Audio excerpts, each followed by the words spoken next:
C'était l'un des plus beaux princes de son temps, mais il va disparaître à cause de sa naïveté. Né en 1522, Charles est le troisième fils du roi François Ier et de la reine Claude. Titré comte d'Angoulême puis duc d'Orléans, il est tout de suite adoré par sa famille. On le dit brillant, cultivé, d'une grande beauté, et son père ne cache pas sa préférence. Il l'appelle tendrement « mon petit Orléans » et lui accorde tout ce qu'il désire. À la cour, Charles rayonne. Contrairement à son frère aîné, Henri, Charles est intrépide, charmeur et très sociable. Cette différence de tempérament crée rapidement une rivalité entre les deux frères.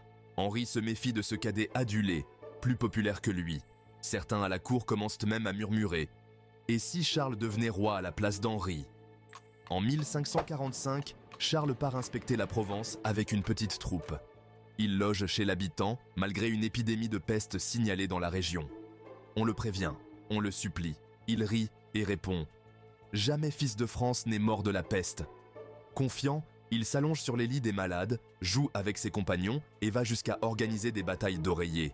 Une insouciance qui lui sera fatale. Quelques jours plus tard, il tombe malade. La fièvre monte. Son père accourt à son chevet et reste à ses côtés jusqu'à la fin. Malgré les soins, Charles s'éteint dans ses bras, à l'âge de 23 ans. Avant sa mort, il s'était réconcilié avec son frère Henri. Mais la disparition de Charles bouleverse toute la cour, surtout son père, qui ne s'en remettra jamais totalement, et qui le rejoindra dans la tombe 2 ans plus tard. Charles d'Orléans restera dans les mémoires comme le prince éclatant, fauché en pleine jeunesse.